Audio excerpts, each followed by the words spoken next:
नमस्कार। इस वक्त के बुलेटिन के साथ मैं हूं आशीष प्रमोद गोस्वामी। खबर दिल्ली से लेते हैं तो दिल्ली के मुख्यमंत्री अरविंद केजरीवाल को एक बार फिर से आम आदमी पार्टी का राष्ट्रीय संयोजक चुना गया है। आम आदमी पार्टी की राष्ट्रीय परिषद की बैठक हुई है जिसमें राष्ट्रीय कार्यकारिणी का चुनाव किया गया है। बैठक में अरविंद केजरीवाल को राष्ट्रीय संयोजक, पंकज गुप्ता को सचिव और राज्यसभा सांसद एनडी गुप्ता को पार्टी का कोषाध्यक्ष चुना गया। इन तीनों पदाधिकारियों का कार्यकाल 5 साल तक के लिए होगा। अरविंद केजरीवाल को आम आदमी पार्टी का लगातार तीसरी बार राष्ट्रीय संयोजक उन्हें बनाया गया है। इस साल की शुरुआत में पार्टी के संविधान को संशोधित करके कई बदलाव किए गए हैं, लेकिन बाद में इसे बदल दिया गया। बता दें कि अगले साल कई राज्यों में विधानसभा चुनाव होने वाले हैं जो आम आदमी पार्टी के लिए काफी अहम है, क्योंकि इस बार उन राज्यों के नेताओं को भी शामिल किया गया है जहां अगले साल चुनाव होने वाले हैं।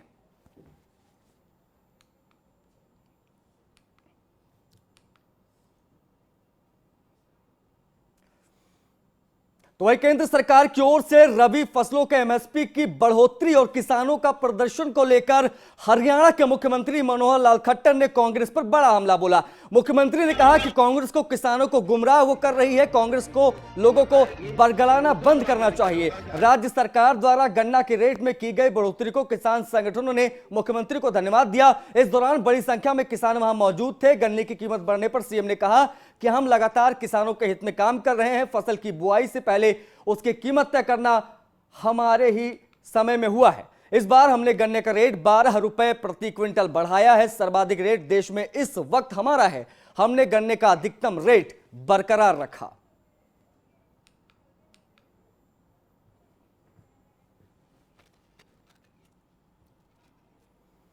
अब बात छत्तीसगढ़ की करते हैं तो छत्तीसगढ़ के मुख्यमंत्री भूपेश बघेल धमतरी जिले का दौरा करने पहुंचे। यहां सीएम बघेल बैदराज सम्मेलन में शामिल हुए, जहां सीएम बघेल ने बड़ी घोषणा की। मुख्यमंत्री भूपेश बघेल ने महोत्सव को संबोधित करते हुए विभिन्न निर्माण कार्यों की घोषणा की, सौगात दी, जिसमें मुख्य रूप से औषधि पौधरोपण के लिए 4 हेक्टेयर वन भूमि देने का ऐलान किया गया।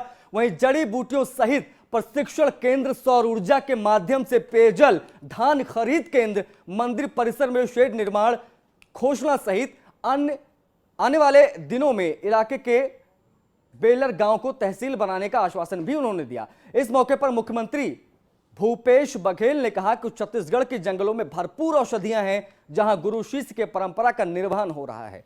औषधि निर्माण के लिए प्रसंस्करण और प्रशिक्षण केंद्र खोले जाएंगे।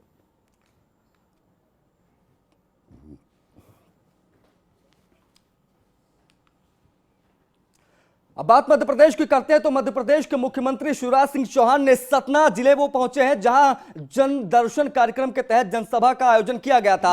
इसको संबोधित करते हुए सीएम शिवराज ने लोगों को कोरोना के प्रति जागरूक रहने की उनसे अपील की और लोगों को वैक्सीनेशन कराने के लिए अपील भी उन्होंने की और कहा कि सभी जिले के लोग कोरोना की तीसरी लहर से अपने और अपने परिजनों को बचाने के लिए वैक्सीन जरूर लगाएं। साथ ही उन्होंने कहा कि शिवराजपुर में बिजली का सब स्टेशन बनाया जाएगा, जिसमें बिजली की निर्बाध आपूर्ति हो। हम यहां मुख्यमंत्री हाट बाजार बनाएंगे।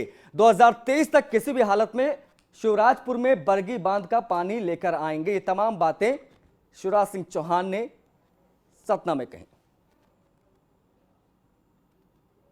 पिछले दिनों खरगोन जिले के बिस्टान में हुई घटना में हमने पहले ही, जिसमें एक युवक की मृत्यु हो गई थी, हमने पहले ही पुलिस कर्मियों को सस्पेंड किया है। लेकिन ठीक सुपरविजन ना होने के कारण, लैक ऑफ सुपरविजन के कारण, हमने एसपी को भी हटाने का फैसला किया है। घटना की न्यायिक जांच हो रही है।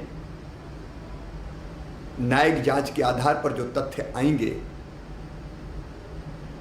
उन तथ्यों के आधार पर हम आगे भी कार्रवाई करेंगे। खबर दिल्ली से है। यहां पर कांग्रेस विधायक राजकुमार भारतीय जनता पार्टी में शामिल हुए हैं। उत्तराखंड के सीएम पुष्कर सिंह धामी ने उन्हें पार्टी में शामिल कराया है। केंद्रीय मंत्री धर्मेंद्र प्रधान, राज्यसभा सांसद अनिल बलूनी इस दौरान मौजूद रहे। उत्तराखंड बीजेपी अध्यक्ष मदन कौशिक भी मौजूद रहे। बीजेपी मुख्यालय पर कार्यक्रम में पुष्कर सिंह धामी बोले, राजकुमार जी ने हमेशा दलितों की लड़ाई लड़ी है। आज राजकुमार जी बीजेपी में शामिल हुए। ये बयान हम आपको पुष्कर सिंह धामी उत्तराखंड के मुख्यमंत्री का बता रहे हैं। मोदी जी के करिश्माई नेतृत्व में यह संभव किया।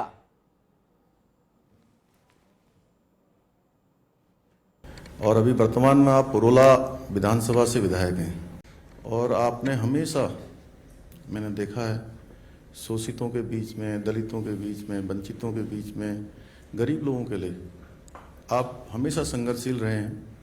विधानसभा हो या विधानसभा के बाहर हो, पूरे उत्तराखंड के अंदर लगातार आप काम करते रहे हैं। और निश्चित रूप से आपके भाजपा में शामिल होने से आप देख रहे होंगे जिस प्रकार से पूरे देश के अंदर वातावरण हो रहा है। जैसा अनिल भाई ने बताया कि पिछले दिनों कैबिनेट मंत्री रहे प्रीतम सिंह पवार जी भी भारतीय जनता पार्टी में शामिल हुए हैं और आज राजकुमार जी हुए हैं। सारा का सारा ये मोदी जी का जो करिश्माई नेतृत्व है वह भी है। और उत्तराखंड के अंदर जो एक नया वातावरण निर्मित हो रहा है और राजकुमार जी के आने से निश्चित रूप से, और जो हमारा ऐसा समाज जो अभी वंचित है, छूटा हुआ है, उसमें हमें काम करने में और आसानी हो। मेरे समाज का उत्थान, मेरे समाज की बात जो पार्टी करेगी, मुझे उसके लिए कोई भी कुर्बानी मुझे करनी पड़ेगी, वो कुर्बानी मैं करूंगा। की तरफ से मुझे कोई ऐसा विषय नहीं है। मैं सेवा के लिए समर्पित हूं। जो आदेश होगा उस आदेश का पालन किया जाएगा।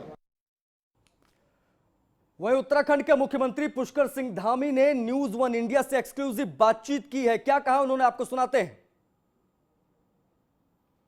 बातचीत करने के लिए उत्तराखंड के मुख्यमंत्री पुष्कर सिंह धामी जी हैं। सर, आज राजकुमार जी आपकी पार्टी में ज्वाइन किए हैं, क्या कुछ कहेंगे? राजकुमार जी का स्वागत है और राजकुमार जी हमारे बड़े ज़मीनी नेता हैं। उनके आने से निश्चित रूप से हम लोगों सबको मजबूती मिलेगी। सर, कांग्रेस पार्टी कितनी बड़ी चुनौती है आप लोगों के लिए? हमारे लिए चुनौती इस समय उत्तराखंड का विकास है। उत्तराखंड को आगे ले जाना है, हम उस काम में लगे हुए हैं। सर, आज हमारा चैनल भी रिलॉन्च हो रहा है, क्या कुछ कहेंगे? बहुत शुभकामनाएं। और चैनल तो आपका पहले से ही जो है अच्छा काम कर ही रहा है और नए फ्लेवर में आएगा, और नए फ्लेवर में आएगा जनता की समस्याओं को सीधे सीधे उठाकर उनके समाधान की ओर ले जाएगा। मेरी शुभकामनाएं। वीडियो जर्नलिस्ट लोकेश के साथ पीयूष तिवारी, नई दिल्ली। उधर संत कबीर नगर को सीएम योगी ने बड़ी सौगात दी है। संत कबीर नगर में जिला कारागार का लोकार्पण, विकास परियोजनाओं का लोकार्पण शिलान्यास किया गया है। उन्हें संबोधित करते हुए सीएम योगी का विपक्ष पर हमला, उन्होंने विपक्ष पर हमला बोला है। उन्होंने कहा है कि पहले की सरकारों में अपराध था, अब यूपी छोड़ने के मजबूर है माफिया। अगर अपराधी गरीब को सताएंगे तो सरकार जीने नहीं देगी। सीधी बात कही है यहाँ पर मुख्यमंत्री योगी आदित्यनाथ ने। बता दें कि अब से थोड़ी देर में सीएम योगी आदित्यनाथ कुशीनगर भी पहुंचने वाले हैं।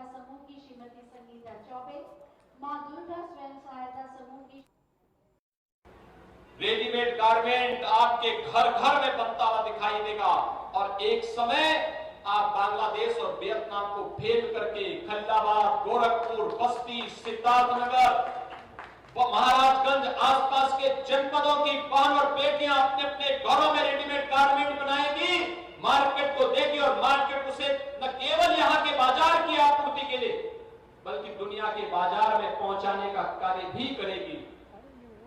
श्रम सस्ता है, यहां पर इसका उपयोग हम आगे बढ़ा करके उन्हें बेहतर तरीके से आगे बढ़ा सकते हैं। और यहां पर पर्याप्त जल संसाधन है।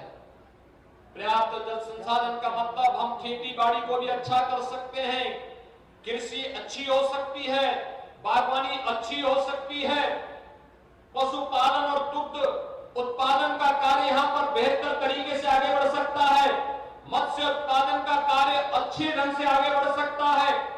इस दिशा में भी स्वयंसेवी समूह बेहतर प्रदर्शन कर सकती है और राज्य सरकार उन्हें रिवॉल्विंग फंड दे करके आगे बढ़ाने का कार्य करेगी।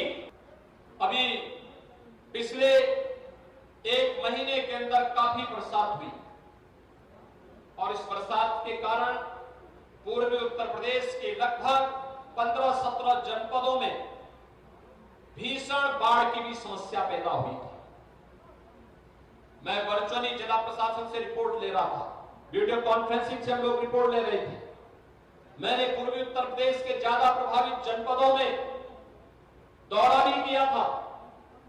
हर बाढ़ पीड़ित के साथ सरकार की संवेदना है, लेकिन भाइयों बहनों, मैं अपने मंच पर जो हमारे जनप्रतिनिधि हैं उन सभी से मैं यही आग्रह करूंगा, हर बाढ़ पीड़ित को शासन की सुविधा का, राहत का राशन किट उन्हें उपलब्ध अवश्य हो जाए, ये सुनिश्चित करने का कार्य कर लें, जिससे कोई भी बाढ़ पीड़ित अपने को विकसित महसूस न करे।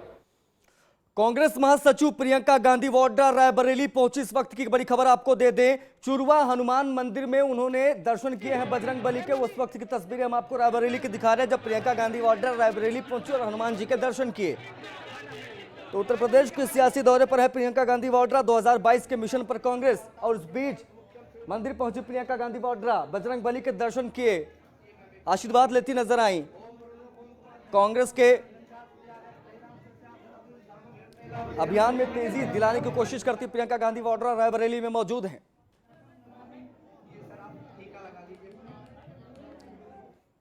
रायबरेली से इस वक्त की एक और बड़ी खबर आ रही है। आपस में भिड़े हैं दो कांग्रेसी नेता, दोनों नेताओं ने जमकर नोकझोंक हुई। वो वीडियो हम आपको दिखा रहे हैं, देखिए। आपस में कांग्रेसी नेता भिड़ गए। रायबरेली में ही प्रियंका गांधी वाड्रा मौजूद हैं और बाहर कांग्रेस के आपस में नेताओं का घमासान भी देखने को मिला। रायबरेली से इस वक्त की बड़ी खबर आप देखिए, प्रियंका गांधी का बैनर पोस्टर लिया, आपको नेता नजर आ जाएंगे कांग्रेस के और आपस में बहस करते हुए। देखिए रायबरेली से यह खबर, जब दो कांग्रेसी नेता आपस में भिड़ गए, वाद विवाद बढ़ता चला गया। पुलिस वहां पर मौजूद, तमाम कांग्रेस के कार्यकर्ता मौजूद, प्रियंका गांधी रायबरेली में मौजूद हैं और इस बीच कांग्रेस के दो नेता आपस में भिड़ गए। तस्वीरों के जरिए हम आपको दिखाने की कोशिश कर रहे हैं कि देखिए किस तरीके का माहौल रहा आज प्रियंका गांधी के दौरे के दौरान, जब कांग्रेसी ही आपस में भिड़ गए।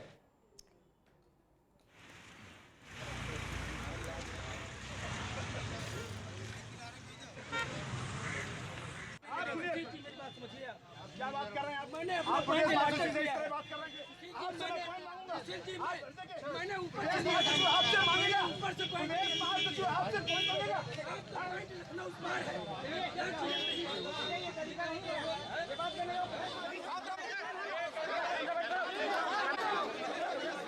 दो तस्वीरें इस वक्त हम आपको दिखा रहे हैं। पहली तस्वीर देखिए लखनऊ की, दूसरी रायबरेली की। किस तरीके से कांग्रेस के नेता आपस में उलझ गए। पहले लखनऊ की तस्वीर और अब रायबरेली का यह मामला सामने आया। कांग्रेस कार्यकर्ताओं में ही दंगल देखने को मिल रहा है और दूसरी तस्वीर आप रायबरेली की देख रहे हैं, जहां पर इस वक्त प्रियंका गांधी मौजूद है। प्रियंका गांधी लखनऊ में भी थी, तब ये बवाल हुआ। उसके बाद देखिए रायबरेली में भी कांग्रेस के कार्यकर्ता आपस में ही गुत्थम गुत्थी करते, बहसबाजी करते नजर आए। आपस में जब दो कांग्रेसी नेता भिड़ गए, दो तस्वीरें इस वक्त आपकी स्क्रीन पर देखिए किस तरीके का माहौल रहा प्रियंका गांधी के इस दौरे के दौरान। पहले लखनऊ और अब रायबरेली में कांग्रेस के कार्यकर्ताओं में दंगल लखनऊ का देखिए, उसके बाद रायबरेली में देखिए दो कांग्रेस के नेता आपस में भिड़ गए। प्रियंका गांधी का दौरा था, इसीलिए ये पूरा विवाद काफी ज्यादा अहम हो जाता है। मिशन 2022 पर है, कांग्रेस पार्टी अपनी खोई जमीन तलाशने की कोशिश में है। कांग्रेस पार्टी जिम्मेदारी राष्ट्रीय महासचिव और यूपी प्रभारी प्रियंका गांधी पर। प्रियंका गांधी का जब ये दौरा हुआ तो उस दौरे के दौरान देखिए किस तरीके से तस्वीरें देखने को मिली। लखनऊ की तस्वीर आप देखिए आपके कैमरे पर, दूसरी तस्वीर आप देखिए किस तरीके से रायबरेली में देखने को मिली हैं, जब आपस में उलझ गए कांग्रेस के ही नेता।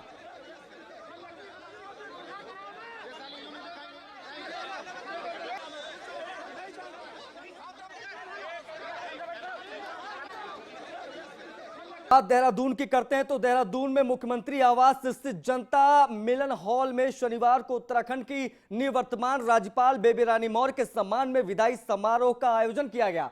इस अवसर पर मुख्यमंत्री पुष्कर सिंह धामी ने उन्हें पौधा भेंट करने के साथ ही शॉल एवं स्मृति चिन्ह भेंट कर सम्मानित किया। इस मौके पर राज्यपाल बेबी रानी मौर्य ने सभी का आभार व्यक्त करते हुए कहा कि इस प्रदेश की जनता ने उन्हें जो सम्मान दिया है उसके लिए वो आभारी हैं। उत्तराखंड को वो कभी नहीं भूल सकती। यहाँ के फलों, जड़ी बूटियों एवं अन्य परंपरागत उत्पादों की प्रदर्शनी देश के विभिन्न भागों में आयोजित की जानी चाहिए, इससे राज्य को पहचान मिलेगी। उन्होंने राज्य की महिलाओं के कल्याण के लिए भी बहुत कुछ किए जाने की जरूरत बताई। मुख्यमंत्री पुष्कर सिंह धामी ने कहा कि राज्यपाल श्रीमती बेबी रानी मौर्य ने सदैव एक अभिभावक की तरह उनका मार्गदर्शन किया। उन्होंने मुझे चूंकि मुख्यमंत्री पद की शपथ दिलाई, इसका विस्मरण उन्हें जीवन भर रहेगा। छोटे भाई की तरह उनका स्नेह भी उन्हें प्राप्त होता रहा है।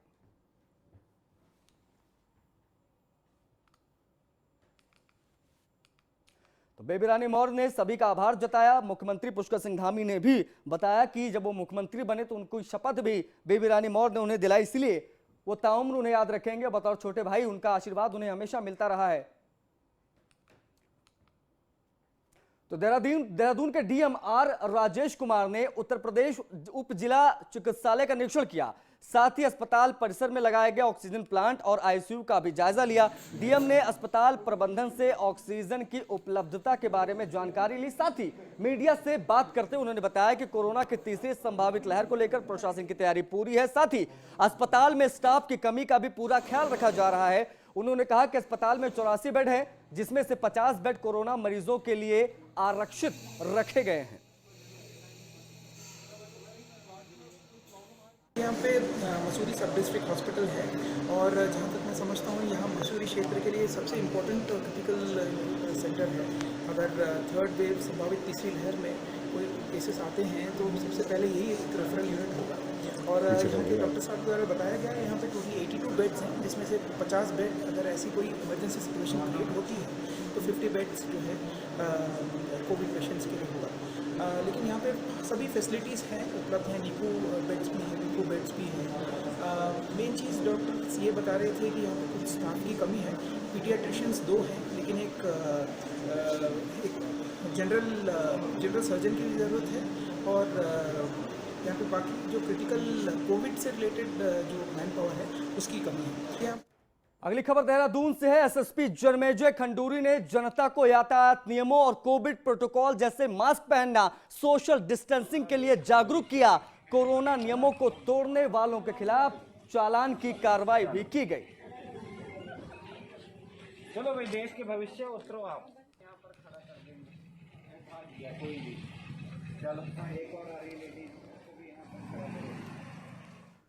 उधर कोटद्वार में आज एक बड़ा हादसा टल गया। उत्तराखंड परिवहन विभाग की कोटद्वार डिपो की रोडवेज बस दुकान के अंदर घुस गई। गनीमत रही कि इस दौरान कोई रोडवेज बस की चपेट में नहीं आया, नहीं तो बड़ा हादसा हो सकता था। घटना सुबह के वक्त की है। परिवहन विभाग के अधिकतर रोडवेज सड़कों पर ही खड़ी रहती उनकी बसेस, जिस कारण यह हादसा हुआ। हालांकि दुकानदार को भारी नुकसान पहुंचा है।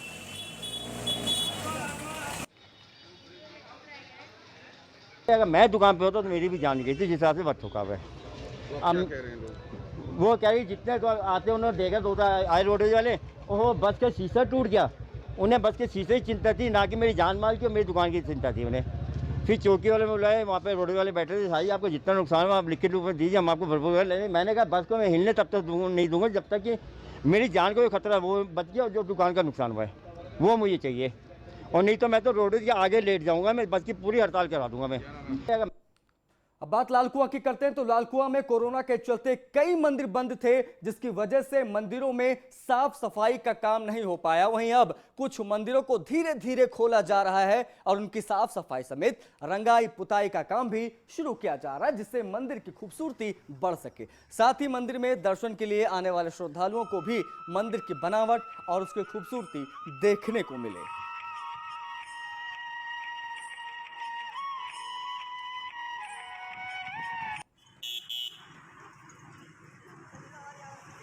हाँ, ये पहले कोविड-19 से बंद हुआ था, इसलिए कोरोना बीमारी फैला हुई थी। इस चक्कर से कोई यहाँ आ नहीं आ रहा था और यहाँ साफ़ सफाई नहीं थी। अब ये थोड़ा कम हो गया तो इस चक्कर से यहाँ पर अब सब लोग आने लग गए हैं और यहाँ पूजा पाठ भी हो रही है।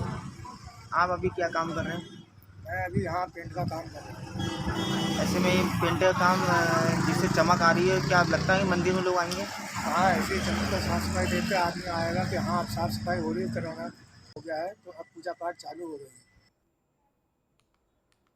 तो साफ सफाई समेत रंगाई पुताई शुरू हो गई है। दर्शन को श्रद्धालु नहीं होंगे निराश। लालकुआं की तस्वीरें हम आपको दिखा रहे हैं। मंदिरों के द्वार खोलने की तैयारी है, क्योंकि कोरोना काल में ये बंद थे। रायबरेली स्वास्थ्य विभाग का एक और बड़ा कारनामा सामने आया है। जब वैक्सीन लगाने पहुंची एक महिला को एक ही दिन में 2 वैक्सीन की डोज लगा दिए गए, जिसके बाद महिला की हालत बिगड़ गई और उसे हॉस्पिटलाइज करना पड़ा। रायबरेली के जिला अस्पताल से लेकर सीएससी पीएससी के हालात बद से बदतर हो गए हैं। जब इस पूरे मामले पर सीएससी अधीक्षक राधा कृष्णा से बात की गई तो उन्होंने इस पूरे मामले में पल्ला झाड़ लिया, अपने स्टाफ नर्स का ही साथ दिया उन्होंने और इस पूरे प्रकरण को सिरे से खारिज कर दिया गया।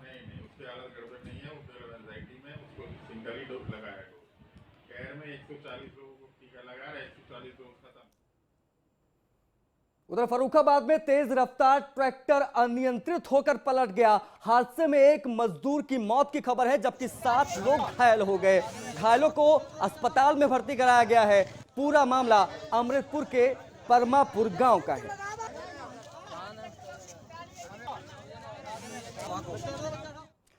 इसी के साथ इस बुलेटिन में फिलहाल इतना ही। नमस्कार।